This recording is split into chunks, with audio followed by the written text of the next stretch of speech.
Man, the lows on that are just, I always forget how good those low toms sound. It actually begs a question. Tim, if I asked you, what is the national instrument of the United States of America, what would your answer be? Oh, the national instrument of the United States of America? Yeah, what would that be? Like obviously the bald eagle is our bird. Right. Football is our sport. Or maybe baseball.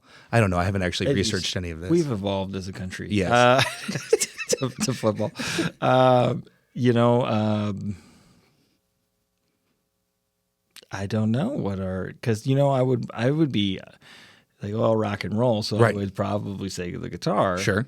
But I assume I'm wrong. Not the grandpa's guitar. Not the grandpa's guitar. No. Nothing acoustic. No, nothing acoustic. Actually, the instrument is actually the banjo, but it should be the drums. It should be the drums. It should be the drums. As you think about art history and everything that has gone on in America's history, clearly it should have been the drums. Which begs that question. You remember how they used to go into battle and they would walk to the battlefield with the drums? Yeah. There was no sneaking up on people with that. No. Well, you didn't need to. Just a fat beat coming towards you. You're not sneaking up on people with that. You're announcing that you're a rival, and it's striking fear. Exactly. When you hear the drums, it strikes the fear of God into you. Triplets, man. Exactly.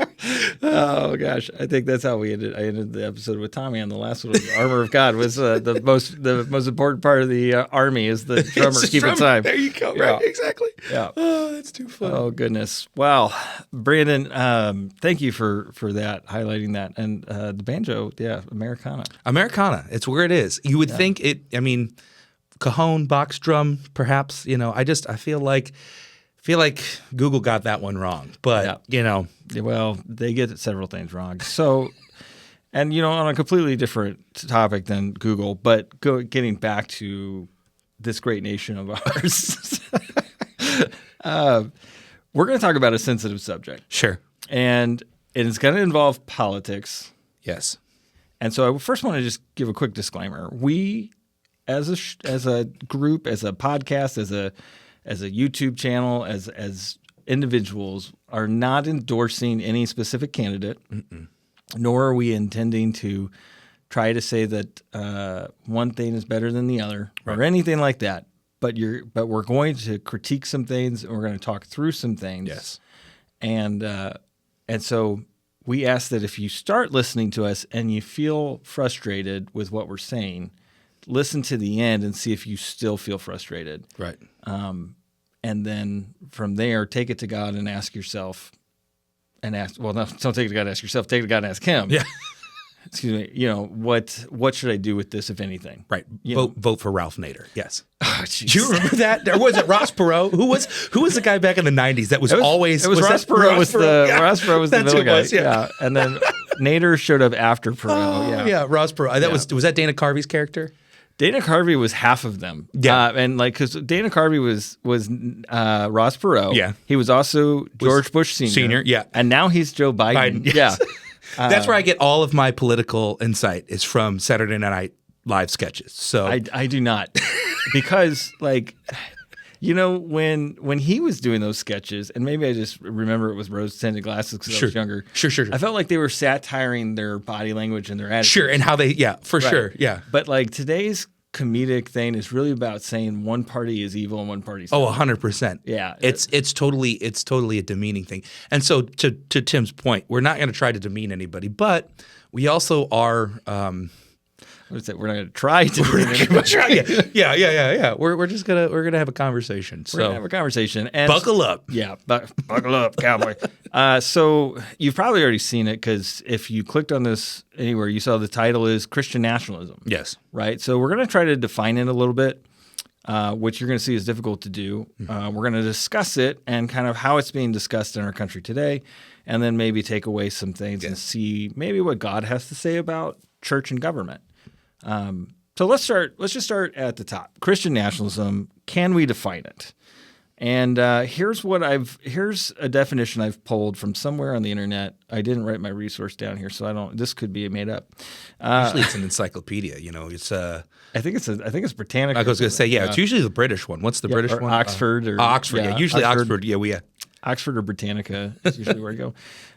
Okay, so Christian nationalism is a form of religious nationalism that is affiliated with Christianity. It primarily focuses on the internal politics of society, such as legislating civil and criminal laws that reflect its adherents' view of Christianity and the role of religion in political and social life. So essentially, nationalism, but it's coming from a place of Christianity where you want your nation to represent what Christianity says is morally correct. You know you're in trouble when the definition literally just says the words again. It uses the words to define in a different way. Yeah. Right. Yeah. But yes, Christian nationalism is a form of pride in the nation, for lack of a better word, through a Christian lens. Yeah. And I think the way that I've viewed Christian nationalism, which is kind of a play off of this, is when you have a maybe a heightened sense of the United States or your nation. Yes. And we're talking about the United States because that's where we live. Right. That your nation has a special place in God's kingdom and or plan for the world. Right. Does that make sense? Right. And it's an instrument, perhaps even as an instrument. Yeah. And we're going to kind of get into that a little bit here. Now, before we go on, though, I do want to mention something called theonomy. And I want us to not confuse these things. There's Christian nationalism and there's theonomy. And theonomy comes from the Greek theos, which is God, and nomos, which is law. It's a hypothetical Christian form of government in which society is ruled by divine law. Theonomists hold that divine law, particularly the judicial laws of the Old Testament, should be observed by modern societies. Right. And so I've heard a few people kind of talk this through and discuss that, thinking that this is the right way to go. Right. There was I think we've mentioned before, Mike Winger. Yeah. So he went on a show with a guy who was a theonomist. Yeah. And he invited him on to basically have a conversation with him. It was very friendly. It was also very long, which is the par for the course for Mike Winger. Yeah. So the theonomist had Mike Winger on and let Mike Winger ask him questions because Mike was still in the process of studying and learning a little bit. Sure. Right. So if you want to know more about theonomy, maybe go look at some of Mike Winger's stuff. Yeah. Look some stuff up there. But for me, the issue with theonomy here is the impartation of judicial law as our law. Right. Because like that to me is legalism. Yeah. I think I've heard it called a theocracy, in a theocracy where the leader is God ordained and it's literally God's law. I think the best way to describe it is like David. You know what I mean? Like here's a nation who's led by a king or a leader, for lack of a better word, who is primarily, it's not David's law, it's God's law. Yeah. And so I think if you look biblically speaking, a lot of what we see in the Old Testament especially is this idea of a king, and a lot of Christians right now are like, yeah, that's what we should be having, but it's a little bit more technical because, like you said, it's legalistic in a lot of ways. Right. It's not. It's Old Testament. It's very much Old Testament. So it's Old Covenant. Right. It's the law that was fulfilled. Right. And even if you try to take a New Testament spin on it, it becomes legalistic very fast. It does. Yeah. So yeah, but not the same as nationalism because nationalism is a pride in the nation itself. Right. So it's not necessarily the leader; it's the nation. The whole nation is an instrument. Yeah. So I think you could suggest that a Christian nationalist may advocate for theonomy. I do. I think so. Right. Yeah. I think in a lot of situations they would. So what I'm really just trying to highlight there is that they are not necessarily hand in hand. No, they're not. No. But they could coincide. Right. Right. So our focus, though, is going to be on Christian nationalism, which, as we've already said, is starting to already get confusing because it's already bleeding into another exactly. ideology. Yeah. So why don't we talk a little bit more about defining it? Sure. So I took this. This is an article from freedomforum.org. It's called "What is Christian Nationalism? The Complete Guide." So I guess it's a complete guide. Thank God. Yeah. I didn't want the incomplete guide. Yeah. And this was written by Scott Leadingham. I don't know anything about him. I just found this article and thought it was a good resource. Sure. So this is what Scott said. He said, there is no clean and tidy definition of Christian nationalism since it is not a formal religious denomination or sect with a stated doctrine of beliefs, nor is there any single person or council leading Christian nationalism that oversees followers. Right. I'm going to stop right there. This tends to be my first issue with Christian nationalism. Sure. Is that everybody thinks they are the overseer. Right. Do you know what I'm saying? 100%. So like there's like whoever you hear talking about it feels like they're in charge of it and that they're the authority in it. Right. Does that make sense? Let me just put this in really simple terms. People have issues with their pastor. Imagine what that would be like if that person was the president. You see what I'm saying? Like, well, yeah, that's a really good point. we have, but that's the idea. Is there's so many, even in denominationalism, right? Yeah. Well, I think not to play devil's advocate too soon because we're still in the middle of reading this article, but I think we're at a stage in America right now where some people would be like, look, I'm going to take an imperfect pastor over whatever else there is. Sure. Oh, for sure. Right. For sure. And so maybe it needs to get a little bit down the line before they start getting nitpicky. Right. But it begs the question of who's right off the bat. It does. Right. Like, so whose theology is going to be the right theology? Right. Okay. Yeah, well, this is a really good question. So like if it's going to be a Christian nation under which umbrella? Right. Is it a Baptist Christian nation? Is it a Seventh-day Adventist Christian nation? 100%. Is it, right. And everybody will say, well, it's a Christian nation, meaning it's a nation of Christ, Jesus.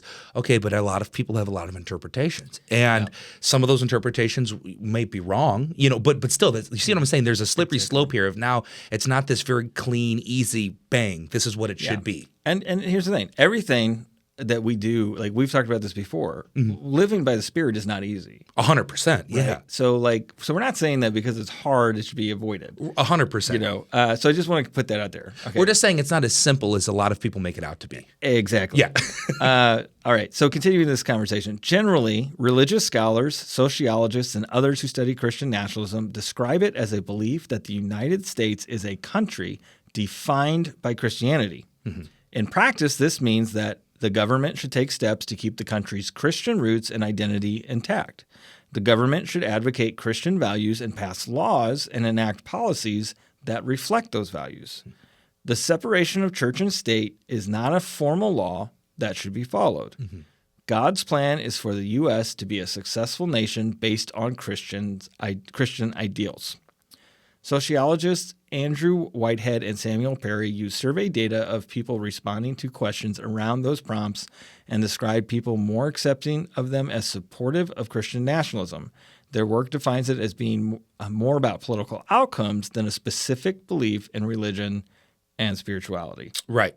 Okay, so does that, like, when you think about Christian nationalism, is that what you think about these 4 points? The government should take steps to keep the country's Christian roots and identity intact. Right. The government should advocate Christian values and pass laws and enact policies that reflect those values. Right.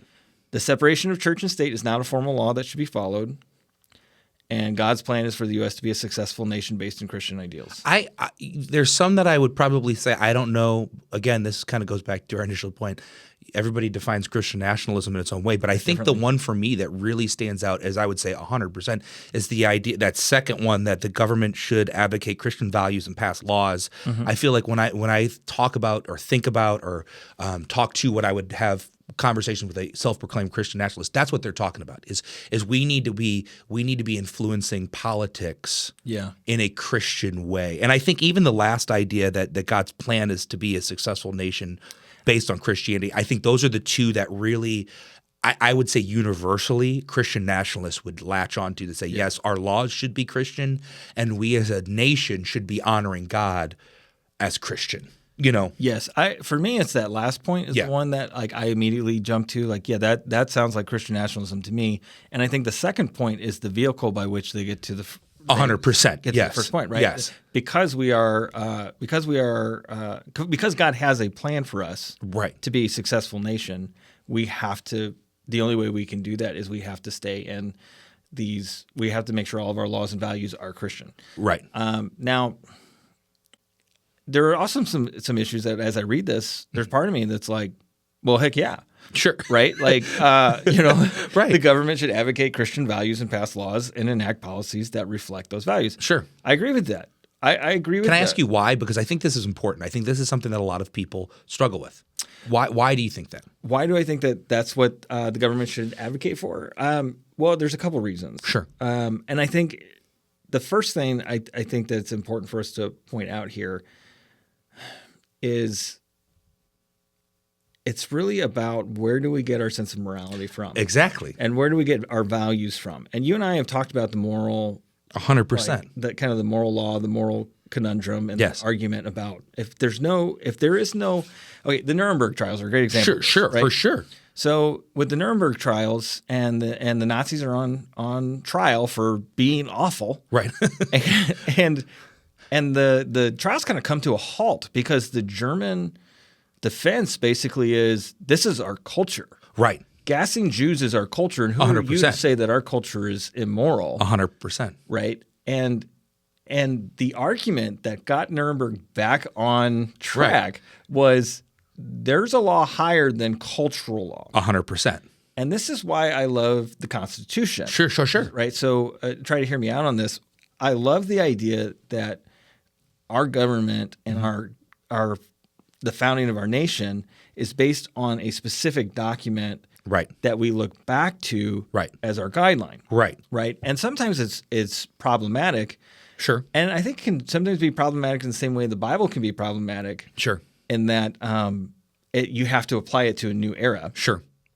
But so that in some senses it's not clear. Like I think of the Second Amendment Sure. and the argument around that and some of those, how some of these things get applied. And we've also seen it misused. Right. Right. But you have this overarching, this is Right. the goal. Right. Right. And I don't think any values fit the goal of the Constitution better than Christian values. Right. And so I asked that question because I think a lot of opponents of Christian nationalism, they think, and when they hear that, what they think we're advocating for, and some are, I'm sure, but they think we're advocating for forced attendance at church. Right. And I would even argue, the 10 Commandments in schools. I mean, we would probably say, hey, that's not but our argument is not even about the expression of what happens. It's the reason behind the expression, which is our goal is to advocate for God's law. Why? Because God is good. Right. And so our ideas of morality, like you said, morality has to come from somewhere. It does. And so for us, we're saying there is no greater law, there's no greater love than that of Jesus Christ. And so everything should be filtered through that and through the Bible. And I think it's really interesting you said, the Constitution for the Christian nationalist is like the Third Testament. Yeah. But the reality is, here's what I always tell people. The Constitution, I'm not anti-Constitution. No. It was written by man. Yes. But it's incomplete. See, the difference between the Constitution and the Bible is complete. It was written by God. It has everything we need. And yes, it's hard to sometimes contextualize because you've got to apply it to a new age. But, just like the Constitution's like, oh, shoot, what do we do about slavery? Right. You know what I mean? Like, see, the Bible had already addressed that. Right. And when we have this debate about, well, what did we do? Where did we go? We went to the Bible and we said, God's not a God of pro-slavery. Slavery is wrong. You see what I'm saying? So there is a worth to Christian nationalism that is a purity per se. There is. Well, I would also say the Constitution falls apart without a deity. 100%. Because the claim of the Constitution is that your rights are not provided by man. Exactly right. The government doesn't give you your rights. They've started somewhere else. Right. They protect your rights. Right. Right. And so that's the important thing. Right. Now, I know that there's going to be the atheist, there's going to be the agnostic, there's going to be the person who's just not that spiritual. Sure. Who's going to say, look, but I'm not a Christian. I don't want to worship God. So I don't think you should be calling the shots. But let's just walk through some of the things. Sure. Okay. Is lying wrong? Right. Should it be legal for you to be defrauded? Right. Okay, well, that's a Christian ideal. Right. Is it all 10 commandments are already laws? Is it? You know what I'm saying? Well, close. Well, yeah, that's true. That's true. That's true. Hold on, yeah. We'll say the last 5. Yeah. Right. Is covetousness a good thing? Right. Right. So there's not a law against covetousness. Right. But there's a wisdom. Well, are you allowed to steal? You're not allowed to steal. Right. You're allowed to commit adultery, but you're going to get less in the divorce. Right. Right. And as a society, we're getting a little bit more open about that. Can't murder. Can't murder. And it tells you to respect your parents. Tell me these are bad things. Right. Right. Now, if you're going to say, well, I don't want to put no other gods before God because I don't believe in gods. Sure. Okay, I hear that. Right. But here's the thing: is holding to a Christian value and utilizing these Christian values to place what we would call civic laws. Right. does not require you to worship God. Right. Sure. It does require you, though, to not kill your neighbor. Right. Right. And so we've already had a conversation about whether or not you can get to the point of saying murder's wrong if you don't have God. Sure. So I would refer everybody back to that one. Right. As we're talking through moral arguments. Moral arguments. But But this is why this is appealing, and why these concepts. And I would say that everything though that we just said, when we're talking about like making legislations based off of our Christian values, sure, that's not Christian nationalism. I was going to say that's where this begins to break down 100%. Yeah, that's not Christian nationalism. Right. I think what we could, if you're ready, we can move on and we can talk a little bit more, get to a definition that I think fits it a little bit better. So I listened to a podcast. Is it Julie Royce? I think it's Royce. It's the Royce Report. Okay. And she had Pastor Caleb Campbell on, and this is why I listened to it, because I saw this and I was preparing these notes. It's like, oh, Christian nationalism. Right. Right. Sure. This will be good. So Pastor Caleb Campbell is a former skinhead, and he got saved and went to a church, ended up becoming the pastor of that church. He wrote a book recently called Disarming Leviathan, Loving Your Christian Nationalist Neighbor. And it's a very interesting thing. He talks about that. He basically identifies this. He refers to it like as the spirit of Leviathan, right? That like promises you power if you kind of go along with these things. 100%. Right? Yeah. And so he defines Christian nationalism as three things all at one time. Right. He says it's political ideology, which is that there's the belief that there should be a nation state run by Christians. Right. Okay. Tribal identity, the people that you relate to, look like, and identify with, right? So these are my people. These are my people, and my people should be in charge of the government. Yep. And then spiritual idolatry. And he talks about something called syncretism. Yes. Where you take local customs, syncing them with Christian practices. Right. So it's kind of like identifying Christmas with Santa. Right, sure, for sure. And that kind of continues into something like veneration of the state and empire as uniquely chosen by God. Right. And he gives this quote that he heard somebody say, "The American military is God's chosen instrument for justice in the world." Mm-hmm. That statement for me is the pinnacle of Christian nationalism. 100%. Right? That we are God's righteous judgment. And that's another podcast for another That's another podcast for another time. Right, for sure. Right? But 100%, I think the Christian nationalist that we talk and see more often adheres to think about what their big talking points are, right? It is, putting Christ back in Christmas. Again, and I want listeners, especially Christians who are being very critical of us right now, saying like, it sounds like you guys are really beating up on this idea that having a Christian nation is a bad thing. I don't think it's a bad thing. Well, I would hope they're not saying that because we just talked for like 10 minutes about how we want Christian values to be a part of our government, right? Yeah, it should be. Yeah. But I want them to understand that part of the slippery slope here is, as we've already talked about it, what brand of Christianity, who gets to define that, and who gets to enforce within that, because there are brands of Christianity that say Christmas in and of itself is a sin. It is wrong. You see what I'm saying? So I think he is right, because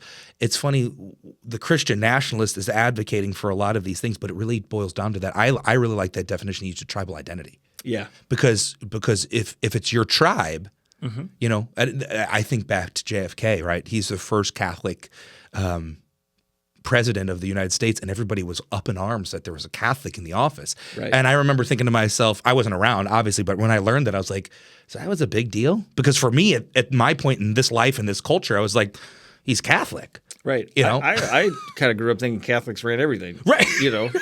Right. So you're like, wait, he was the first? Yeah. So, but I think that goes back to that tribal mentality, right? Yeah, I think you're right.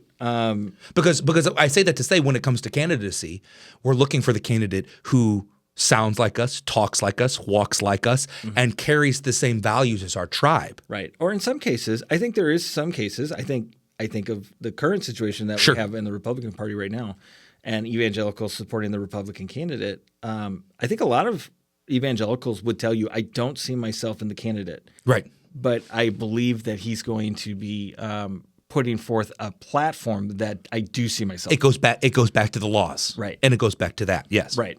So So talking a little bit more about what Caleb Campbell writes about in Disarming Leviathan, he mentions some themes here that he ties to Christian nationalism. So he talks about Leviathan and Christian nationalism, as I already mentioned, that it offers power and belonging, right? Right. So you take that tribal identity and it's like, put me in charge. Mm-hmm. I belong to the group that's in charge. Right. And let's just be really frank right now. Right. This, you could sit there and say, yeah, see, Christian nationalists just want to be in charge and they want to be in power. Right, right. Okay, what does the LGBTQ community want? Everybody wants that, right. They want to be in power and they want to feel like they belong. Right. Right? This is not unique to Christian nationalism. Right. That's why every politician has talking points. Yeah. Because they're trying to appeal to a tribe. Exactly. You know what I mean? Right. Exactly. So people will embrace Christian nationalism because it provides them a sense of safety, belonging, and purpose. Right. I think there's some truth in that, especially if there's a pastor or a preacher that you really trust or that you like that is telling you this is the way to go, right? Well, which is interesting too, because like you say that, like the history just of Christian nationalism, we've always had these debates for as long as our country has been around. Are we a Christian nation? You know, that whole thing. And I think the debates really were not serious until probably the 70s and 80s and it's interesting because as we saw the Christian value kind of slipping out of the what I would call secular politics, you look at people like Jerry Falwell and Pat Robertson, and I'm not knocking these guys. I'm just saying that in the 70s especially, they created what was called the moral majority. But their whole idea was that we as Christians, we can influence politics so much that we have the ability through a vessel, quote unquote. I won't, they didn't use that word, but I would say vessel, through someone else that we can enact Christian policies through them if we just get them. And so that's where this idea of, pastoral endorsements. Yeah. I as I was doing research, even in undergrad, like it's really interesting. Pastoral endorsements never like. John Wesley was never like, I'm endorsing this candidate for America's presidency, and granted he wasn't around, but you don't have that. Like, there was an interesting dichotomy of pastors didn't speak to it as much as they do now. But I want to get back to his kind of the theme that he sees, because I think this is something that a fallacy of Christian nationalism is that when we're in that position, we now have safety, we now have power, and we now have belonging. Yeah. I think that's kind of it sounds nice, but I think there's a bit of a fallacy there, because you could argue for many years we've had Christians in that position. Yes. You see what I'm saying? Well, it's the same argument that we're hearing right now about the Democratic candidate. Sure. Is, well, you've been in the office for the last 4 years. Why do we believe you're going to do this? 100%. Yeah. Right? We've had Christians in power. We've had control of the Senate. We've had control of this. Sure. Like people that are quote unquote Christian. Sure. So why haven't some of these things come to fruition? Well, and one could argue some has been better than others. That's a very good point. Sometimes have been better than others, but still, I go back to the idea of this idea that if we just put the Christians in power, everything will be great. Yeah, tell that to the Jim Crow laws. Tell that, you know what I mean? You see what I'm saying? Like there's this idea of, those were Christians in office. Those were people who went to church, good God-fearing folks who were completely fine having a bathroom for white folks and a bathroom for black folks. Yeah. So I bring that up just to say we got to be careful in this. I'm not anti having Christian policies by no means, but I think that we got to be careful to that's why I love this idea of Leviathan, just to run towards it and say, oh, it's awesome, because Leviathan in the Bible is a character that you're like, oh, this is a very intimidating, powerful, dangerous character. Right. Exactly. And that brings me to the last theme here. Promises good ends by unjust means. Right. And I think that's the one that always grabs me, and I think that has been my biggest issue over the last probably 8 years with some of the right wing politics. Is like a great example is the Supreme Court. Sure. Right? So, when Donald Trump was running the first time, the evangelical argument was we need to get, and I think there's merit. I do think there's merit to this argument. Sure, but I think we have to be careful with it. Right. Well, we need to vote for this guy because the other option is to get the liberal end. Right. And one of these two candidates is going to be appointing Supreme Court nominees. Sure. And we knew that was coming. Right. And if you look at how that turned out, Right. the reason evangelicals pushed that was we wanted them to appoint people Who would preserve more conservative laws. Yeah. And what was the result was they finally got rid of Roe v. Wade, one of the biggest blights on America in the history of its founding. Sure. The problem I had with it was two things. Right. Because I wanted Roe v. Wade gone. Right. Sure. No ifs, ands, or buts. Right. The problem I had was twofold. The first problem I had with it was, do we trust men or do we trust God? Right. And we're going to get into this a little bit more as we continue to go down here, but God used Pharaoh just as much as he used David. 100%. Right? Or you could say Moses. If sure. Keep it on the same playing field. It was the ungodly that let Israel go. Right. It was the ungodly that let them return from Babylon. 100%. Yeah. And they did it when they left Babylon, it was because of the godliness of the Israelites in captivity. 100%. That they were released, not because they got there was compassion. Right. Yeah. Right. Do you see what I'm saying? Yeah. So I think that was my first issue is there's too much faith in a man and not enough faith in God 100% to get us where we need to go. 100%. My second problem with that was how some of it kind of happened. And look, somebody will probably try to correct me on this, but this is how I remember it. Okay. Yes. And if you think differently, please let me know. When President Trump took over, it was time to appoint a new Supreme Court justice. Right. Well, it was actually the previous president's to appoint. Right. It was President Obama's to appoint. Okay. And and look, if it was the other way around, the Democrats would have done this too. Sure. But the Republicans managed to waylay it and prevent it from happening to the next administration. Right. Yeah. And so this is but that's not how it's supposed to happen. Sure. Right. So when that happens, I'm like, okay. On the one hand, this is good because a different person is going to get to make that appointment now. Right. On the other hand, what we do every time we use the enemy's tactics is we open the door for them to continue to use them. Right. 100%. If you fight fire with fire, everything's on fire. Do you see what I'm saying? Really good analogy. Yeah. And one of the things that I always get back to with kind of my, my libertarian mind, I guess. Yeah. You're Ron Swanson-esque. Yeah. Is when we talk about our candidates, right? When we talk about, this is the candidate that I want because he's going to push my values in. Sure. When we talk about that, we say, we're good. A lot of times we're good with them doing whatever it takes to get that done. Right. The problem is in a democratic republic, right, they get 4 to 8 years. Right. And then somebody else comes in. Right. Every bit of power you give them, the next guy has. Yep. Right. And so what did we do? We went Republican, Democrat, to whatever we're going to now. Right. It flip-flops every 4 to 8 years. Right. So every bit of power you give to get your end across, the next candidate has to undo your end. Right. Because you created that end. Right. God didn't. Right. Do you see what I'm saying? And every nefarious way you did it, you've said it's fair game. Right? I think that's really funny you say that because I think that's in the current political climate. That's the funny thing that they're like, well, they're going to do this, and you're like, well, didn't you all just do that? Right. And that's the thing is, and here's I want people to hear me on this because Democrats do the same thing. Right.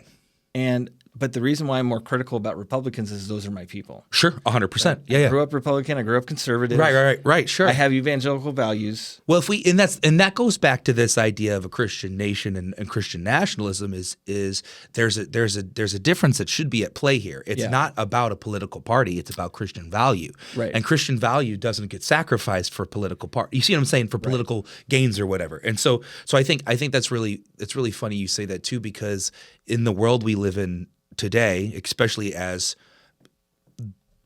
quote unquote divided as it is, I would say it's beyond divided, but I can't think of a better word. I mean, it's completely at odds.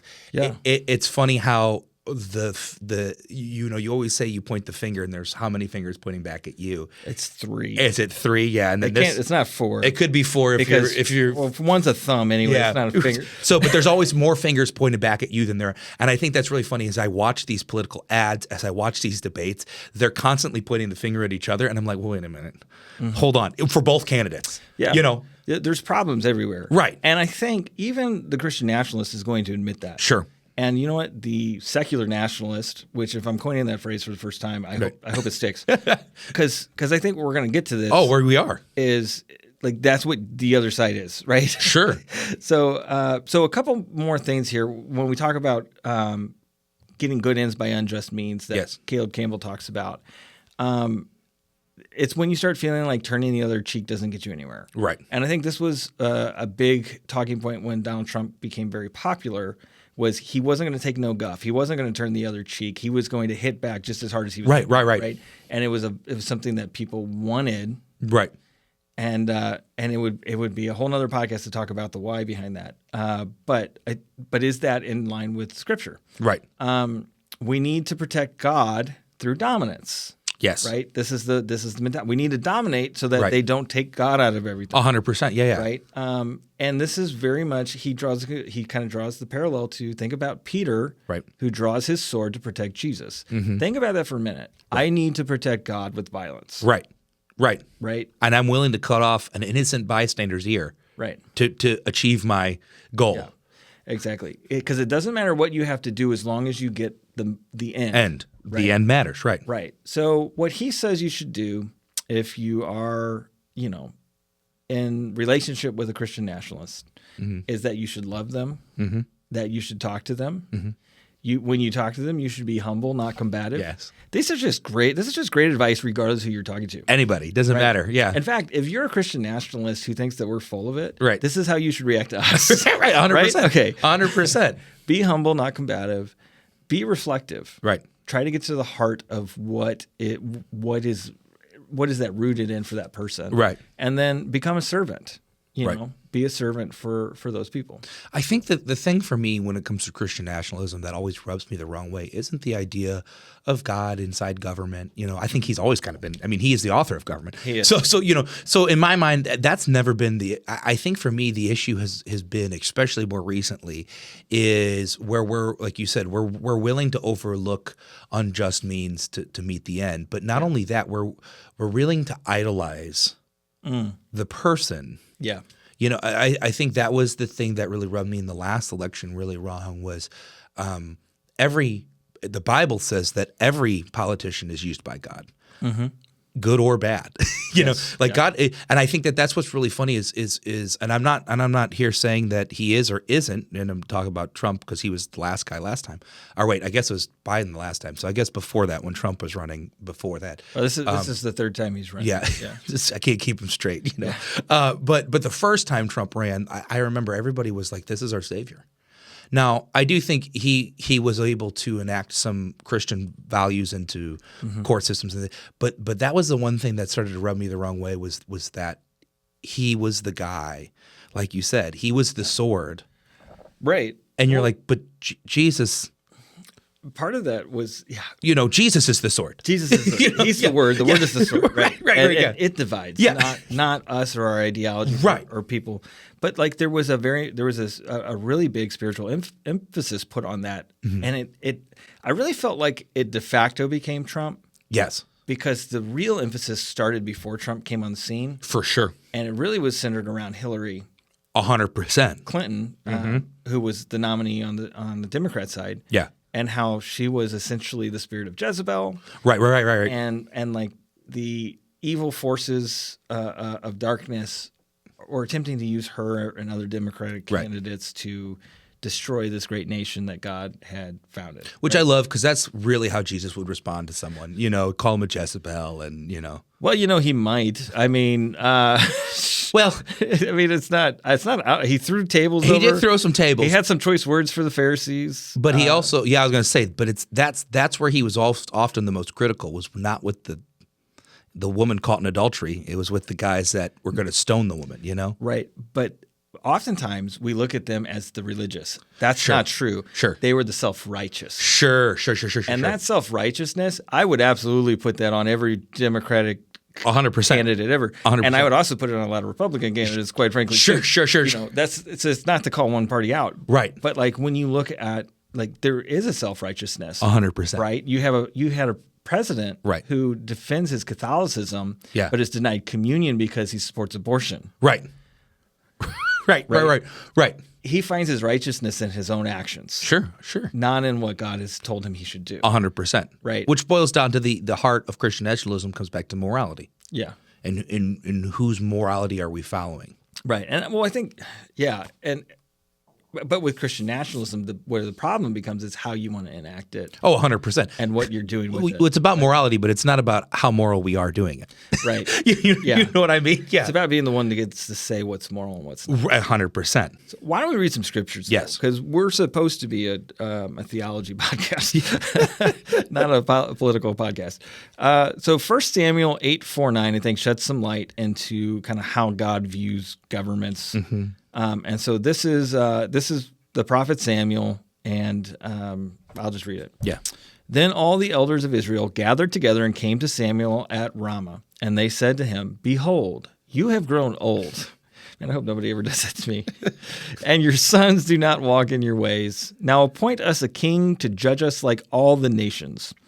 But the matter was displeasing in the sight of Samuel when they said, "Give us a king to judge us." And Samuel prayed to the Lord, and the Lord said to Samuel, "Listen." I love how he said it. Yeah. "Listen to the voice of the people regarding all that they say to you, because they have not rejected you. They have rejected me Yes. from being king over them. Like all the deeds which they have done since the day I brought them up from Egypt, even to this day, and that they have abandoned me and served other gods. So they are doing to you as well. Now then, listen to their voice. However, you shall warn them strongly and tell them of the practice of the king who will reign over them." Okay, so there's a couple things that pop up here. So obviously, God's response, and Samuel, the man of God, his response is not favorable. I love how God's like, they don't want this. Right. They don't want this. Yeah. So they kind of go from being a conglomerate, a bunch of people that when they have a dispute, God appoints a judge and there's a prophet and there's these things, and they kind of work everything out amongst themselves. But they're like, no. We want an official government. Right. And we want to have a king. We want a ruler. Right.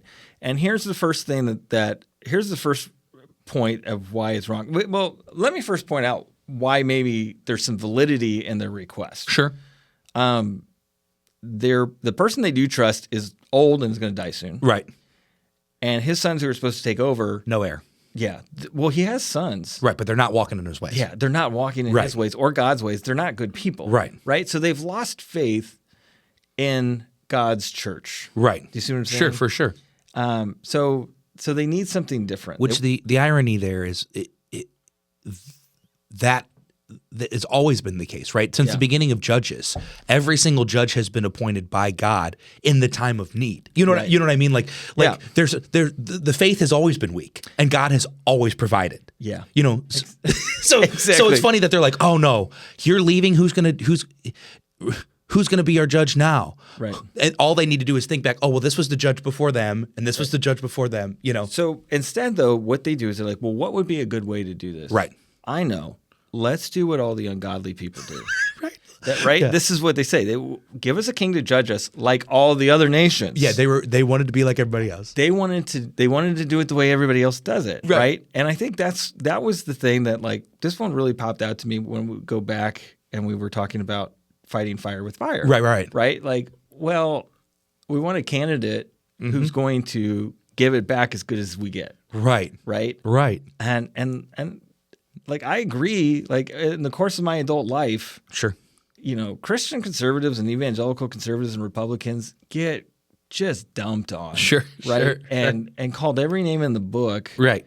And the second they put somebody out that does it back, now they're Nazis. Do you know what I'm saying? Sure, for sure. Right. So I think there's some blame to go everywhere there. But which is always weird for me. Why does Christian nationalism always get, like, lumped in with, like, the Nazis and, like, and all of these skinhead, there's two reasons, you know, prejudiced groups?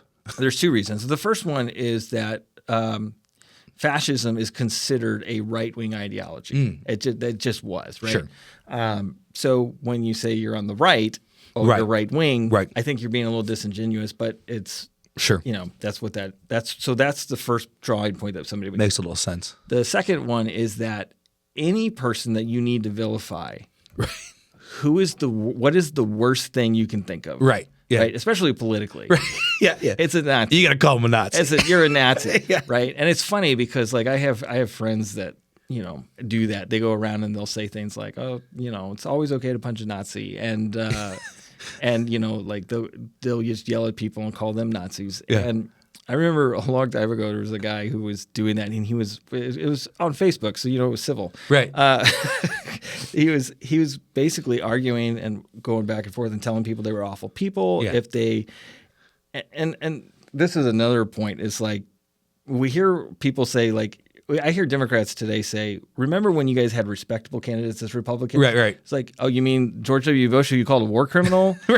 Right. Like, it's always been name calling. Right. You've always said that our Which, by the way, candidates isn't it funny Hitler. that Reagan has kind of made a comeback? Like everybody hated Reagan, and now Reagan's kind of becoming cool. Right. It's like it's dumb. That whole thing's dumb. It's so everything's dumb. Right. So this guy, he's just laying into people and letting them know that if they don't vote the way he votes, they're awful people. They don't deserve to be in this country and all this stuff. Right. And I was like, man, you need to stop brown shirting. And he was like, what is that term? And I was like, well, that's what the Nazis did. Mm-hmm. They had the brown shirts. They put on their brown shirts and they went from place to place, beating people down for disagreeing with their politics. Right. Yeah. Right. So it's like it's funny to me that the people who talk about it's okay to punch a Nazi. Right. What they're saying is it's okay to incite violence against people who you disagree with politically. Yeah. Which is what the Nazis did. Right. 100%. So 100%. But here's the thing: we're all okay with awful acts if we think we're the one who's right. 100%. And that's again where this. Well, that's where the argument begins to break down right off the bat because God says, "Hey, you from the get-go, you're already doing something that's not godly." Right. Exactly. So you've already created a quandary. Right. You're trying to insert God into something that God is not inserted into. Right. And then that's what they're doing here is they're trying to replace God with a governmental system that they're getting from other nations. Right. So they want to model themselves after the ungodly. They want to supplant God's oversight with national oversight. Right. So we want a king to judge us, not somebody who's anointed to judge us. Well, this is interesting too. If you think about what's happening here, you went from judges who proved that they were appointed by God. They proved, and by that I mean they won wars. They settled disputes. I mean every judge that you look at proved their worth. Yeah. Now they weren't always the best judge, but they did prove their worth. I think it's really interesting because we went from that and proving to electing. You see what I'm saying? Mm-hmm. Now it's about. And just look at our elections. I mean, I was just reading the other day, billions upon billions of dollars has been spent on both campaigns to sway voters. Right. You see what I'm saying? It's not about evidence and proof because both of them argue each other like, well, you don't have proof of this and you don't have proof of that. Like both, and he's immediately saying, well, before I was all you needed. As far as I showed you who my appointed was. Yes. He proved it. Now you guys are going to elect someone and you don't know if I've approved him or, Now, to be fair, God appoints the king in this thing. That's true. Yes. Right? Yeah. But what ends up happening is he has Samuel explain to them, right? Okay, look, this is what's going to happen. We're going to appoint the king, but when the king gets in, you are now beholden to two kings. Right. God and the king of Israel. Right. Right. So when you give your allegiance to both, right, you have to abide by both. And that king is going to draft your sons into war. Right. Tax you up the wazoo. Yep. Right. And then ultimately make decisions about what land you get to keep, where you get to live, all of these things. Within a generation, they're already screwed. Right. I mean, within the first king, there's already problems. Right. And David is a prime example of this. Right. I mean, he's already the one who has to choose between the king that God has appointed and God himself. Right. Right. Exactly. So it's a real slippery slope jumping into this stuff. Yeah. But when you take that and you kind of stand back, you say, okay, so the Israelites are saying, look, the men of God are no longer the men of God. So we want a king like the ungodly nations have. We want to switch things, right? Because a king will then rule us and judge us fairly. Right. Which it isn't the case. Right. when you compare this to like kind of what Christian nationalism is saying, it's really this idea that political ideology has to go hand in hand with spiritual ideology. Right. And you can only counter sin through political machinations. Right. Right. And so again, the ends are going to justify the means. We're going to do whatever it takes to get this candidate into office so they can achieve something. Not so they can, but so that God can achieve something through legislation or through appointment. Yes. But the thing is, not everyone is God's chosen instrument, and not every person is the instrument of evil. Right. So like sometimes there's just people doing the best that they can. Sure. 100%. Right? So well, and sometimes God appoints and uses the. I mean, we look at we've been talking through Habakkuk these last few weeks, and in our last sermon series, and here at church, and you look at what Habakkuk hears from God. God says, "I'm going to use the Chaldeans or the Babylonians to destroy my own nation." So he's like, but I think that goes back to the idea of what the Israelites are missing right off the bat is God has power over everything. Yes. So for us to say we need someone to advocate for us, right? His name's God, and in our case, his name's Jesus. He's already advocated. And I think there's a theological argument that could be made about that. Is that did God raise up the Chaldeans? So he says, "I'm going to raise up the Chaldeans." Yeah. Or did he get out of the way of the Chaldeans? He got out of the way because he says they're going to get theirs. He says they will be destroyed. Don't you worry. So he did not, put a blessing on what they were doing, but he was going to allow it as punishment. Right. But it goes back to the idea of our authority has always been there. Right. Yeah. And that's where this mistake, or not mistake, this is where Samuel's like, because he's saying, are you guys sure this is what you want? Because you've always had the direct line to God, and now you've got an intercessory. Right. Who's and this is going to be problematic, so. Yeah, exactly. Okay, why don't we look at Matthew 22:15 through 22, because this is Jesus dealing with some political punditry. So Matthew 22:15 through 22. Then the Pharisees went and plotted together how they might trap him being Jesus, in what he had said. And they sent their disciples to him along with the Herodians, saying, "Teacher, we know that you are truthful and teach the way of God in truth, and do not care what anyone thinks, for you are not partial to anyone. So tell us then, what do you think? Is it permissible to pay a poll tax to Caesar or not?" But Jesus perceived their malice and said, "Why are you testing me, you hypocrites? Show me the coin used for the poll tax." And they brought him a denarius, and he said to them, "Whose image and inscription is this?" They said to him, "Caesar's." Then he said to them, "Then pay to Caesar the things that are Caesar's, and to God the things that are God's." And hearing this, they were amazed, and they left him and went away. In my head, when he says that, pay to Caesar things that are Caesar and things to God that are God's, I see Jesus then flipping the coin back out. Slow motion. Yeah. All right. So here's the thing. So when we break this down, this was really interesting because the Herodians, I don't know if you know who who the Herodians are. I don't know if you know who the Herodians are, listener. They were a political group, not a religious group, that supported Herod's rule in Israel and essentially the Hellenization of Israel, right? Yes. So like, hey, look, we're happy to be part of Rome. Right. And we want Rome's government.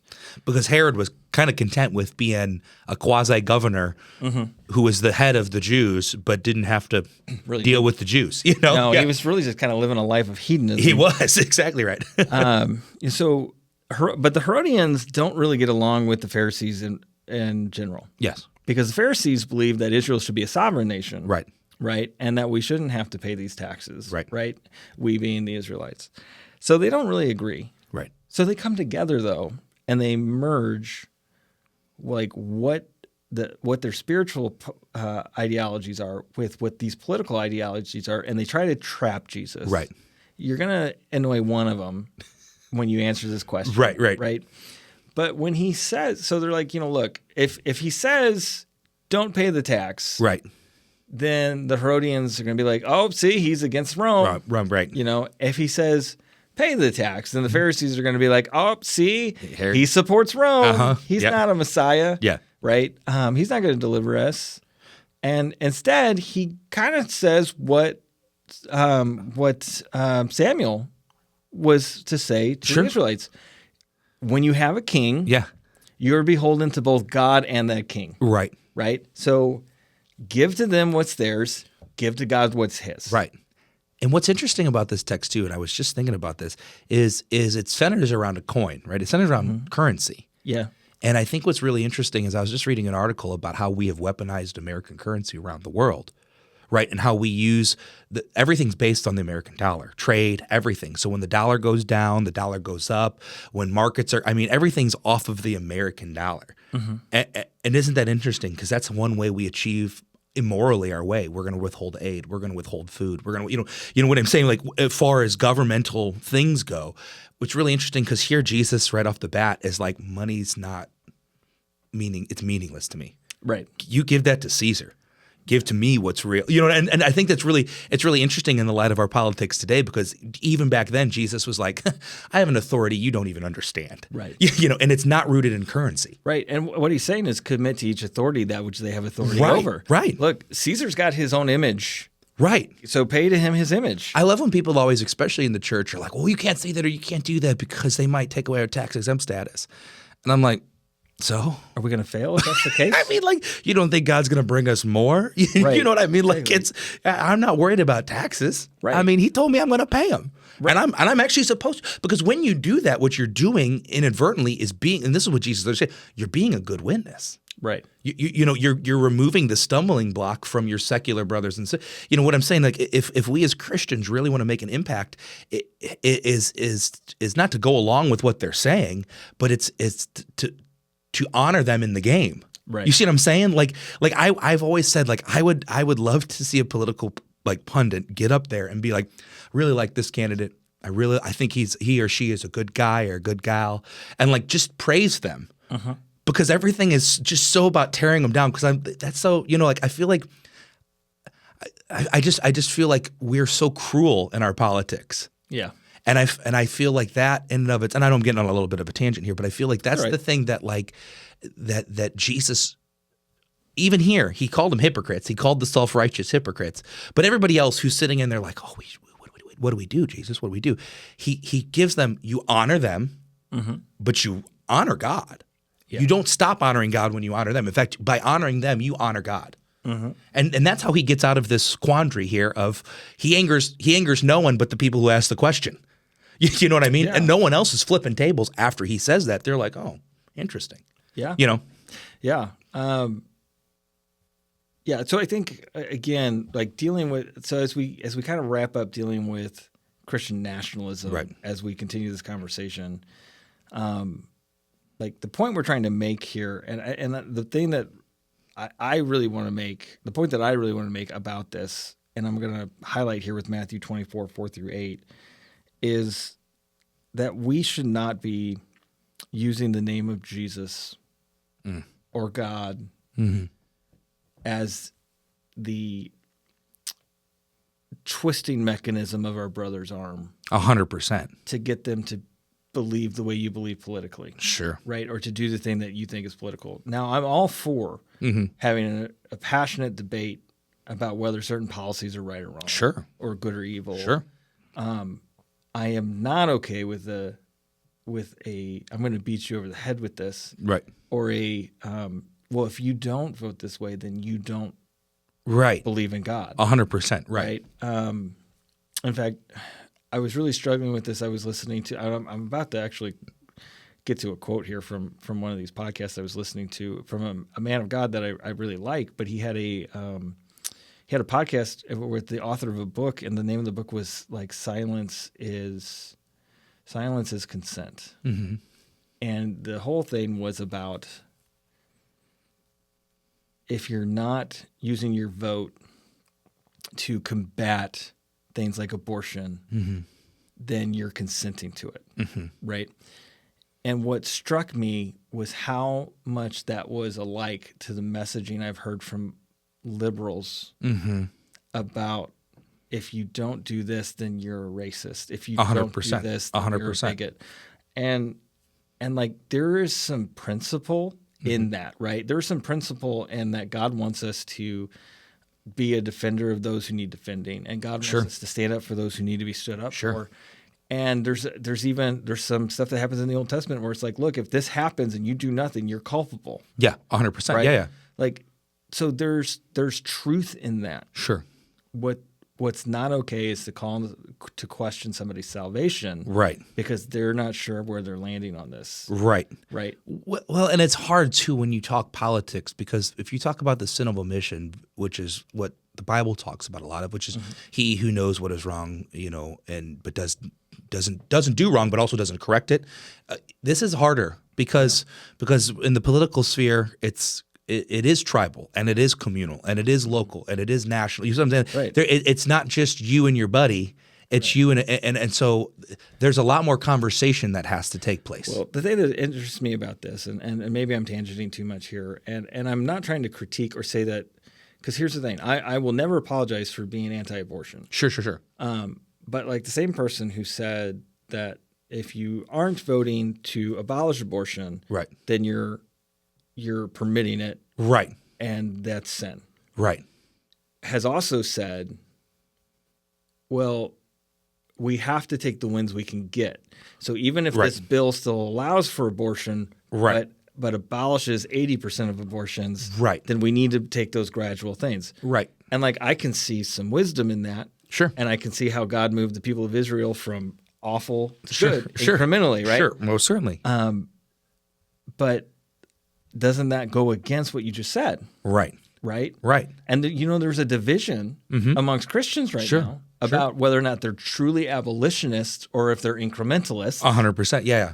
And the abolitionists will tell you incrementalists are in danger of hellfire. 100%. Right. And so this is where Christian nationalism takes over and takes your political stances and your political movements to determine whether or not you're worthy of salvation. Right. That's where there's a problem. Which is funny because Jesus never put that tangent on that.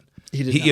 You know what I mean? He never said how you vote is going to determine whether you get into heaven or not. Right. It's who you believe in and who you live your life for, Jesus. Right. So I think it's really interesting that, like you said, that becomes a conversation in all of this. So then when someone starts telling you, look, this is the prophecy about Trump, or this is the thing that you have to do. This is the thing God's doing, and you need to get on board with it. Otherwise, and what they're asking you to do is get on board with a political thing. I want to take you to Matthew 24:4-8. Right. And Jesus answered and said to them, see to it that no one misleads you, for many will come in my name saying, I am the Christ, and they will mislead many people. And you will be hearing of wars and rumors of wars. See that you are not alarmed, for those things must take place, but that is not yet the end. For nation will rise against nation and kingdom against kingdom, and there will be famines and earthquakes in various places, but all these things are merely the beginning of birth pains. Right. Right. So this was a specific prophecy that Jesus was giving, but I think it also kind of works in this space is that we need to avoid the idea that there's any form of plan by God dependent on the success of a specific country, a specific candidate, or that God needs us to do this. And when people tell us that, what they're saying is, I come in God's name. 100%. I come in the name of Christ. 100%. Right? Yeah. And while he's saying they'll say I am the Christ. Right. Is that not what we're saying when we say we speak for him? Well, it's funny because I always hear, especially in conservative circles, they always call, especially when it's very dire and they feel very much backed into a corner. They're where liberals call conservatives Nazis, conservatives call liberals Antichrist, right? Like this is the Antichrist, and I think it's really funny. Or communists, those commies. Which I love the fact that you're wearing your CCP Pavel Bure. Yeah, that's right. Get your Russian, well, probably Soviet Union back then. Yeah. But yeah. So I think it's funny because we immediately jump to that title of Antichrist, and it's funny because we're worried about, and we say that because we are truly worried that this person is the end of the world as we know it. Read the book of Revelation, and you'll find that the Antichrist doesn't come out of America. Like I'm just saying that to kind of help people understand. Like God has a plan, and His plan is going to happen whether we vote someone in or not. You're absolutely right. I think it's important to point out though too, just to kind of keep, because this is not a simple topic. Right. First John or 1 John tells us that there are many antichrists. Right. Oh, 100%. Right. Right. Now there is the antichrist, but there are many who are 100%. Right. And so those people we will encounter and have probably encountered those people here in the United States. Well, that's what Jesus is warning us of. And I think we as Christians have to be careful of that too. If we're calling there's a lot of people who will call a certain candidate their Messiah. Yeah. Like this is the Messiah. And you're like, look, I know that God used a donkey in the Old Testament, but that wasn't their Messiah. Right. You know what I Yeah. mean? Like, yes, God can use donkeys. Yes. I believe the word they use in the Bible is ass, and I think I can finally say it on air. But King James, read it. Don't cast aversions to me. But if God can use something from the mouth of a donkey, he can certainly use it from the mouth of a politician. But that doesn't mean they're the Messiah. Right. Well, Jesus is the Messiah, and he will still be the Messiah when everything's said and done. go back to that other comparison. Right. God used the hardened heart of Pharaoh Right. to send his people out. Right. But Pharaoh was not the deliverer. No. Moses was. Right. And it wasn't really truly Moses, it was God. It was God. Right. Right? It was God through Moses. Who parts the sea literally to deliver them from Egypt. Yes. Yeah. So look, we've kind of hammered on this Christian nationalism. Yes. And I think we've been fairly balanced, but our focus here has been on look, we need to not place the United States above Christ. Right. And we need to not place our hope and our faith in politicians. Right. And we need to not beat people over the head and threaten that their salvation card, basically, Right. if they don't fall in line, or tell them that God can't work if you don't vote for this person. Right. Those are all bad things. That is Christian, 100%. That is Christian nationalism. Right. That is bad. Right. So let's kind of, as we promised, let's kind of flip over here for a To second. the other side, sure. To this other side. We should also not be so naive to assume that you can remove a Christian worldview from your actions. 100%. First of all, you can't do it. Second of all, you shouldn't do it. Right. Right. If no man comes before our Maker, Right. then his law still is in our hearts. Yes, exactly. You know what I mean? Yeah. Exactly. So the mistake that I think a lot of people make who cry Christian nationalism, right? Because ultimately, now anything that they disagree with, just like you call anybody you don't like a Nazi, Right. well, they're a Christian nationalist because Right. they have Christian values, Right. This Right. has become a buzzword to attack Christians and Christianity. For sure. A worldview that lacks faith in God is not a neutral position. Right. 100%. It's a secular worldview. It's a competing worldview. It's Right. not unbiased. It's a faith in and of itself. It is. Yes. And this is where, and we've talked about this before, people who don't have a faith in God think that their lack of faith in God means that they're unbiased or more logical or more reasoned. Right. That's not true. Right. First of all, we got to faith in God through reason and logic. 100%. And you've kind of had to ignore reason and logic to get to where you are. Right. Well, let me just put it this way. For the Christian, yes, we have candidates. Yes, we have people we support. But the reality is if your candidate does not win, it's not the end of the world because you know God is still in control. For the secularist will say, if their candidate doesn't win, there's whining and complaining and gnashing of teeth and because the world is over for them in their mind. There is no hope. There is no hope. And so I think that the flip side is this. If you're someone and your candidate doesn't win and you are a Christian and you are finding yourself being like that, this is the end of the world. Yeah. Well, then rejoice because it's the way God has called it. Right. you know? So to get a little bit harsh, Yes. and forgive me for doing so. What I'm really trying to say here is that there is a contingency, primarily on the left, that cries Christian nationalism Right. as an excuse to be biased and bigoted against Christians, 100%. right? Because they don't want Christians to succeed. Because they equate it with bigotry. Yeah. Right. So let me give you some examples. And we're going to go back to 2007 here where the Supreme Court ruled 5-4 against partial birth abortion. And now I want to clarify this because to me, this is the most absurd thing I think I've ever heard in my life. We're not talking about recently we got rid of Roe v. Wade and left it to the states. Right. We're not talking about that. Right. We're talking about the Supreme Court saying that you can't birth a baby and kill it. Right. And say that it's not birth because you have part of it still in the womb. Right. So this is a horrendous thing. Right. And anybody with two licks of sense should be able to see that this is a horrendous thing. Sure. Okay? It's a way to kill children, Right. but excuse it. Right. 100%. Right? So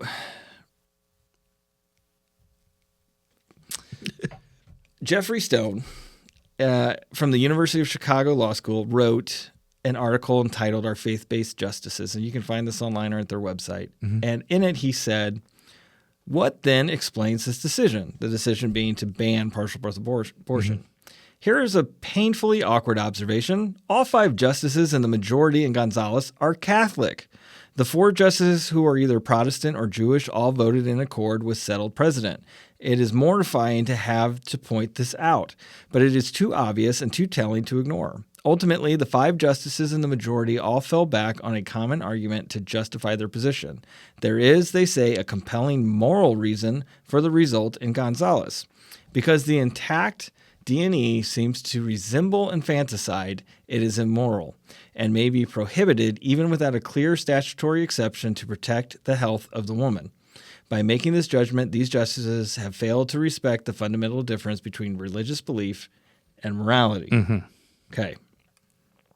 Which is a funny statement. Right. You're defending infanticide. Right. By saying it only resembles infanticide. Right. It reminds me of Richard Dawkins saying biology and all of this is unique in that it resembles like it's designed, but it's not. Right. Right. Like it looks like it, but if it walks like a duck, right, talks like a duck, and flies like a duck, it's probably a duck. It's probably a duck. Probably a duck. Yeah. So his suggestion is that the conclusion of ending the life of an unborn child by partially removing the living child from the womb would be immoral is only achieved by basing your morality in Catholicism, right? So right. That's the religious belief. Right. You could only ever come to the conclusion that's wrong. That's wrong if you were Catholic. Right. He claims religious belief is not the basis for morality, which is to say religious belief should be checked at the door when making policy about the systematic execution of unborn and apparently partially born children. Well, religious belief's the only one that says it's wrong. You know, I'm being sort of like facetious here, right? I mean, seculars were like, yeah, let's go ahead. It's funny. I was over at Cahokia Mountains the other day, and did you know that they were sacrificing like women? And I mean, this is right here in the United States, the natives, and I'm not knocking on natives. I'm just saying this was a practice of non-believers to sacrifice. It was actually women. It was young girls, and they would sacrifice them. There was a whole burial tomb of sacrifices. I was like, whoa. I was like, how about that? But the joke here is that we were the ones who were like, yeah, probably killing people isn't good. And he's saying that we could get to that claim on our own. No, because we weren't. We were killing others. Yeah, we consistently have not gotten to that on our own. Right. And again, you and I have talked about this. It's because he lives in a world of borrowed morality. Right. His worldview, like his morality, has been shaped by a Christian worldview. He just refuses to admit 100%. Right. Now, at the same time, famous individual Rosie O'Donnell also made headlines by going on a show called The View and pointing out that the 5 justices were Catholic and then repeatedly asking for separation of church and state. Again, the insinuation here is that religious belief is different than morality. Right. And while there's some truth to that, it kind of depends on what you're talking about. Well, what are you arguing? Right. Murder? Right. You know what I mean? Right. Religious belief does overlap morality. Right. Right. And here's the thing. There's this comment of like, you can't legislate morality. Every legislation is about morality. 100%. About whether or not it's right or wrong. And now, look, some stuff is like civil. Sure. Civil law. Yeah. But it's to prevent it. Civil law is intended to prevent situations that end with immorality. That escalate. Right. Exactly. Right. Yeah. Like, so, for example, jaywalking. Right. That's a civil law. Why? So that you don't get run over. Right. 100%. And somebody gets charged with manslaughter. Right. And you're dead. Right. So it makes sense. Right. And it does deal with morality. Mm-hmm. Right. But here's the thing, is they want to use this term separation of church and state, and they want to ask Christians to check their religion at the door and ask us to not be a Christian when we're making political decisions. Right. It's like asking a duck not to be a duck. Right. Yeah. Now, in the same way, would they be asking any other religious individual, say a Muslim or a Hindu, to no longer adhere to what they believe in a democracy that is supposed to listen and represent their desires for the country. Yeah. Like, Well, it's interesting. I always find that Christians are the only ones that get talked about. right. Muslims are the probably quickest growing religion around the world, let's say. Yeah. They're most of our incoming refugees from around the world are Muslim, but yet we never talk about, well, what do they say about these policies? Some people do. So, like, I appreciate this about, like, is it Josh Harris and even Richard Dawkins as they bring it up with their atheism. They're a fair atheist in that they attack all. But I mean politically. Like, I feel like they never make it into the political discussion. Not in America, they don't. Right. They do in England. Right. Big time in England. Right. But in America, they don't. And the reason they don't is because of critical theory. Sure. And like, I know that's a new term that's kind of popped on the scene, but it is an old principle. Right. And that is that the only people who can be criticized are those who are in power. Right. And so the concept is that because, and this is interesting, they'll tell you that our nation wasn't founded on Christianity. That's my point. But because it was founded by Christians Right. who were primarily white, it is fair to then, That we're not talking about it because our DNA right. has Christianity in it. Right. You see what I'm saying? Exactly. That's why we keep talking about Christianity, because we're trying to deny. Right. It's like me trying to deny my whiteness.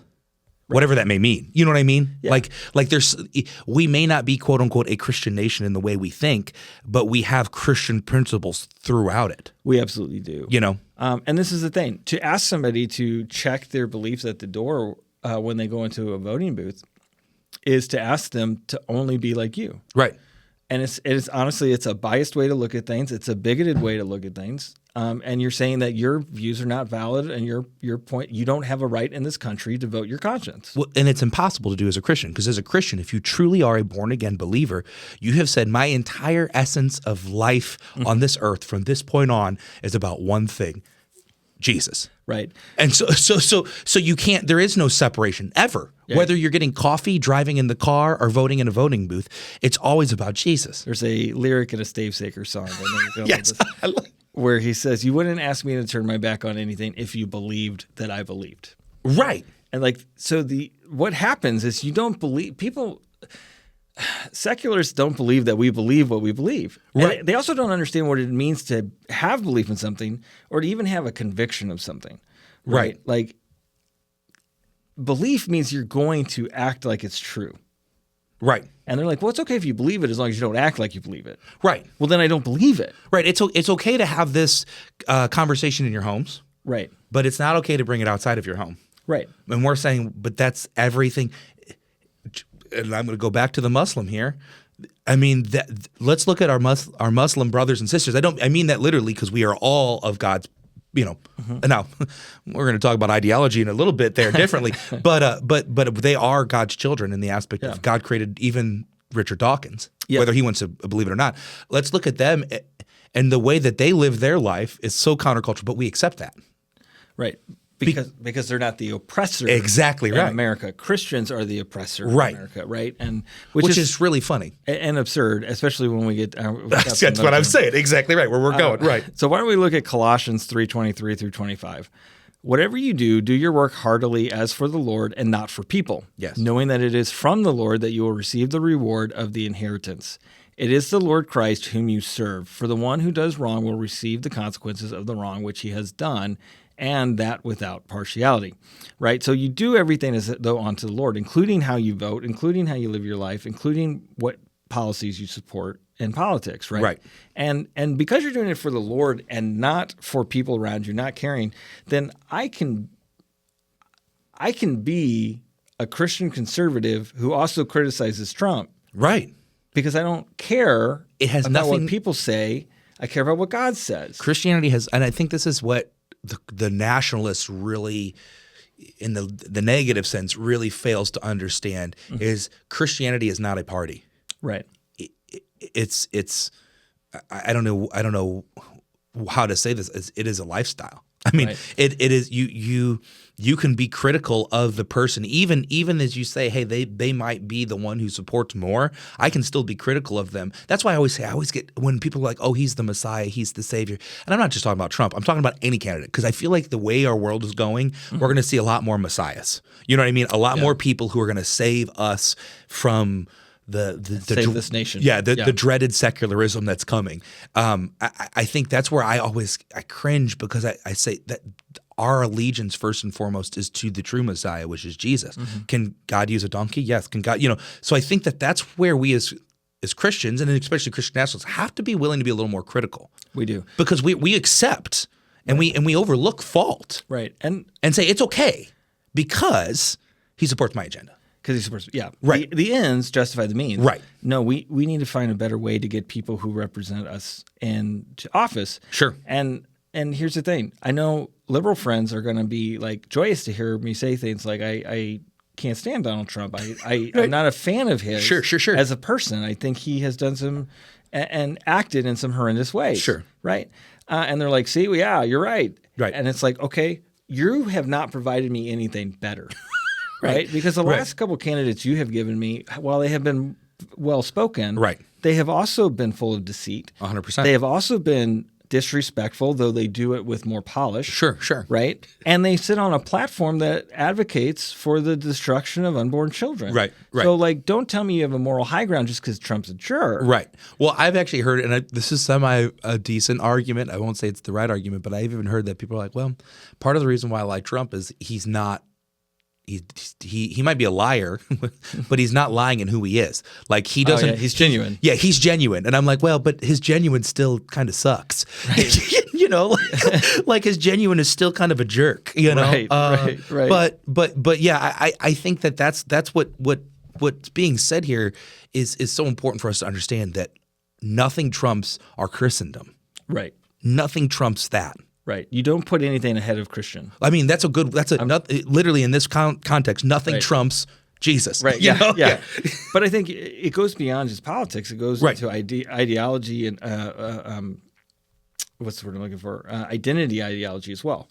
Like, what we teach our kids. Yeah.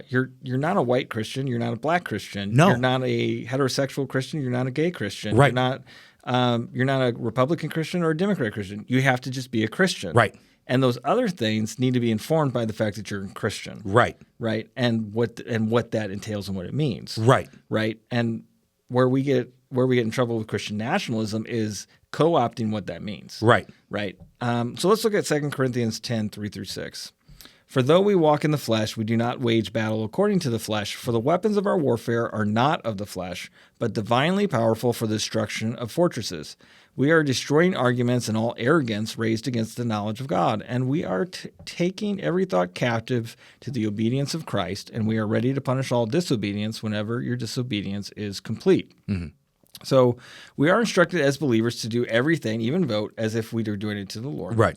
And we are consistently told throughout Scripture that we are battling evil ideologies and arrogant arguments that try to exalt themselves over Christ. Right. Right. Look, critical theory fits into an arrogant argument. For sure. It's arrogant and it's evil. Right. And it exalts itself over the law of Christ. Right. Right. Socialism. Right. Same thing. Right. Even in my CCCP jersey, socialism is not of God. Right. Right. Which, by the way, how did that work for old Russia? Didn't work out well. It was a bold move, Cotton.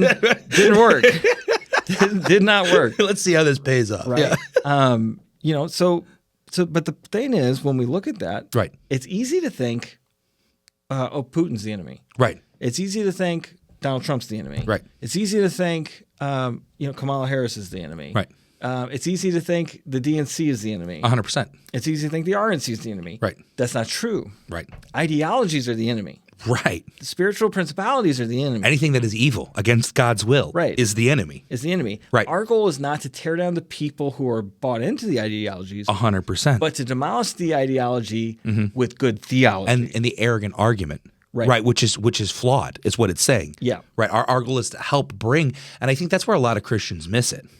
Is our job is to lovingly and logically explain why we are, not just to, and I think that even with the Roe versus Wade stuff, we had talked about that. Part of the thing that rubs me in that way is you jam something down someone's throat and say, swallow this, and you get mad at them when they throw it all back up and blame you for it. Right. You see what I'm saying? But that's not how we're called. That's not how Jesus calls us to advocate. Right. You know, Yeah. we're not choking people to death.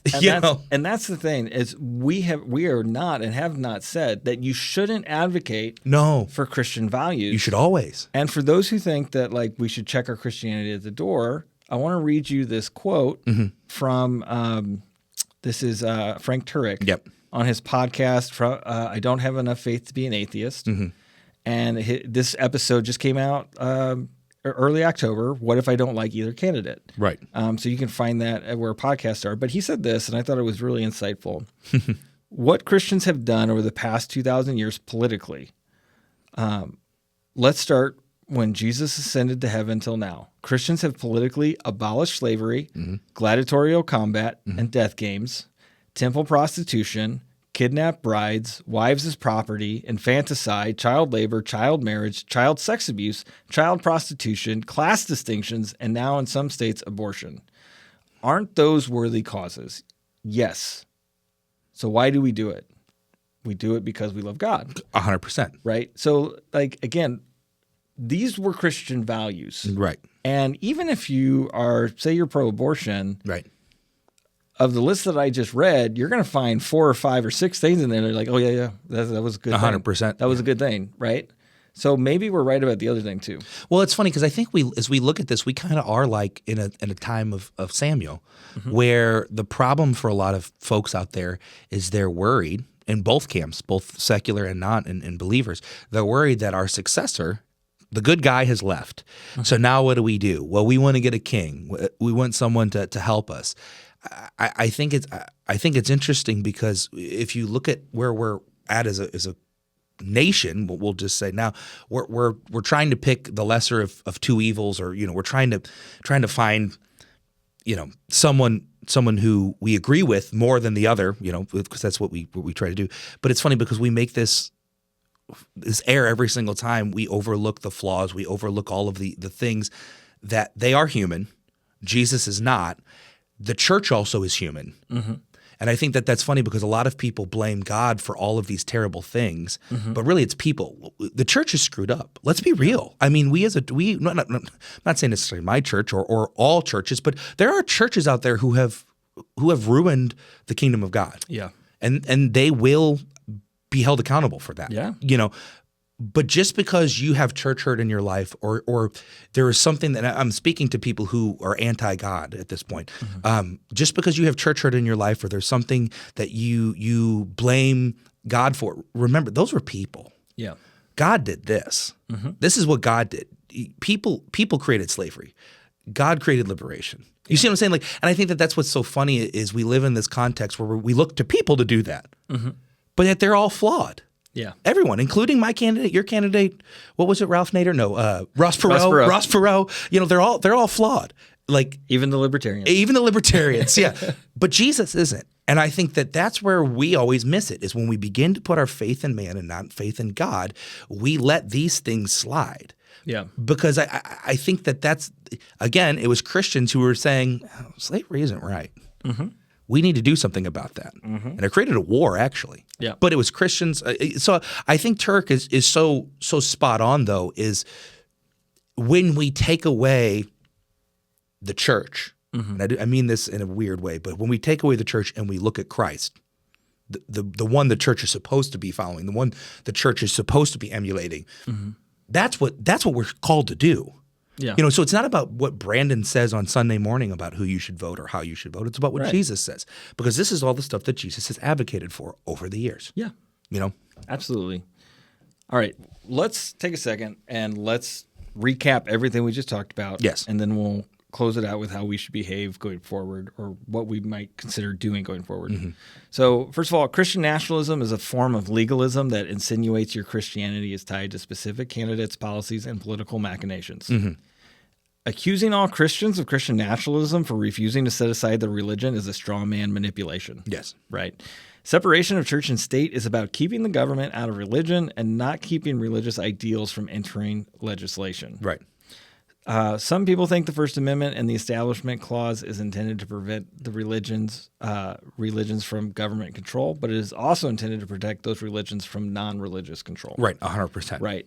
So again, there's a lot. This has been a lot. This has been a pretty long episode, but there was a lot to talk about. Right. We tangented it a bit, but that's because it's a complicated topic. Sure. Right. So the question now is practically, what do we do next? And I don't know that I have a good answer, but let's look at some scripture. Colossians 3:12 through 17. So, as those who have been chosen by God, holy and beloved, put on a heart of compassion, kindness, humility, gentleness, and patience, bearing with one another and forgiving each other, whoever has a complaint against anyone. Just as the Lord forgave you, so must you do also. In addition to all these things, put on love, which is the perfect bond of unity. Let the peace of Christ, to which you were indeed called in one body, rule in your hearts, and be thankful. Let the word of Christ richly dwell within you, with all wisdom, teaching and admonishing one another with psalms, hymns, and spiritual songs, singing with thankfulness in your hearts to God. Whatever you do in word or deed, do everything in the name of the Lord Jesus, giving thanks through him to God the Father. So I think when I read that and I think about this conversation we've had about how we should be responding to these things, when you have a candidate that you hate and you have somebody in your face abrasive about that candidate and why you should support them and how you're evil if you support the other candidate, put on a heart of compassion. Be kind and humble. Gentle. Be patient, right? And if you have a complaint, forgive them. Right. This is practical steps to living in a different world. This is practical steps to not looking like the world. Right. And that's ultimately, again, like we've already kind of said, my issue with Christian nationalism is it mirrors what the world is doing. We should not look like the world. We should look completely different. We should 100%. Look completely different. And we should not look to tear people down, but we should rightfully so have a discussion about what is right and what is wrong. And point back to God. We stand on God's word and will. But we do so this way. The way he describes in Colossians. Well, and I'll share this because it's kind of a funny thing, and I know we're running to the end here, but I once heard a progressive Christian say, because we talk a lot about conservative Christians, because a lot of Christians are conservative. But I talked about a progressive Christian said, I support a lot of the progressive agenda because the Bible time and time again, over and over, tells us that we should care for the widows and the orphans. And progressive agendas, for the most part, tend to look towards social welfare programs and X, Y, and Z. And I was like, I guess I've never actually thought about that before. And so we actually had a really good discourse on didn't change my mind, and I don't know if I changed their mind, but that wasn't even the goal of it. No. It was an understanding. And I think that's where we as a church can be really focused, because what Colossians and what Paul is saying is we need to be focusing on unity. Where can we agree? And I think that I think they brought up some good points that I was like, you know what? Conservative candidates should also be not necessarily looking at welfare programs, but I'm saying they should also be caring about those things too. Why? Because we as Christians, we don't care along political party lines. We care along Christ's line. Right. I think you're spot on. I think the mistake that, and here's the thing, and I don't want to talk about who's right or wrong, but you talked about that, and I think this is where people who focus on the politics get it wrong. They assume that the right doesn't support widows and orphans. Sure. But the point of the right is that they want to do it a different way. It's all, and that's really it. But see, that is the whole point of politics. And I think that boils. If you understand that, you now understand that your brother who votes politically isn't a demon. They might just have a different idea of how that way should be executed. Right. Doesn't mean they're right. Both sides, but I think it comes back to this idea in Colossians. We need to start from a place of understanding and unity. Let's focus on where's our common ground. And then let's talk about the differences. And that's the thing. We get away from talking about the ideas and the concepts, and instead start tearing each other down. You're a villain immediately. Right. Exactly. All right. So let's read this. 1 Peter 4:7 through 11 says, The end of all things is near. Therefore, be of sound judgment and sober spirit for the purpose of prayer. Above all, keep fervent in your love for one another, because love covers a multitude of sins. Be hospitable to one another without complaint. As each one has received a special gift, employ it in serving one another as good stewards of the multifaceted grace of God. Whoever speaks is to do so as one who is speaking actual words of God. Whoever serves is to do so as one who is serving by the strength which God supplies, so that in all things God may be glorified through Jesus Christ, to whom belongs the glory and dominion forever and ever. Amen. So again, first of all, make sure your judgment is sound and that you have a sober spirit, right? Right. The frenzies of anger that we work ourselves up into is not soberness. It's not sound. Right. Right. Be hospitable. Right. What? You know what I mean? Yeah. Like, yeah. And interesting too, the sound judgment and sober spirit says for the purpose of prayer. Right. When we get ourselves in a frenzy, it affects our prayer. 100%. Right. Right. And so like you said, be hospitable without complaint. Right. Right. Take care of somebody that you don't want to take care of. Right. And one of the things that I really liked here too was the if you're going to speak, whatever you're saying, Right. say it as if God is saying it. 100%. Ask yourself when you say something, would God say this? Yes. Would Jesus say this? Would he say it this way? Right. Those types of things. Because if we do those things, God will be glorified. Right. And if God is glorified, people turn towards the right thing. 100%. And it reminds us all that he is the one who has dominion forever and ever. Right. Right. So again, my candidate will get voted in and voted out. Right. But God will sit on his throne forever. Forever. Right. Right. So I think that's where we are here. I think the last thing I personally want to say is, and I hope anybody who has stayed with us this long understands this. We're not saying that you have to vote for one candidate or another, or that one candidate, it's wrong for you to vote for one candidate or another, or that it's wrong for you to like a candidate that say I don't like. Right. It's okay. And just to be fair, I don't like any candidate. Even the third party ones, right? Like I don't like these candidates. I don't like any candidates. Right. And I've got to figure some stuff out there. But the point though, you don't have to agree with me on that, right? And you vote your conscience. Yes. Pray and do what you think God would have you do. Yes. And do it as unto the Lord. And if you do that, I don't care who you cast your vote for, or if you don't vote at all. Right. If you did it as unto the Lord and you felt at peace with the Holy Spirit, then I'm not going to condemn you. Right. That's all we can ask. Right. And remember, no matter who wins, God has already won. He's already won. So at the end of the day, vote away. Yeah. But it's all going to be okay. I mean, I know I rhymed a ton there, but that wasn't my intent. No, those were some bars, I think. Those were some. Yeah, sorry. This is my new political Christian Nationalism rap. It's going to be on Spotify soon. Yeah. The only thing you were missing was a sick beat. A sick beat. You got one for me? Oh, let's go ahead and get that going. Anyway, thanks for listening. We appreciate it. If you've watched, sorry that you had to watch us. Ross Perot, 2024. Yeah.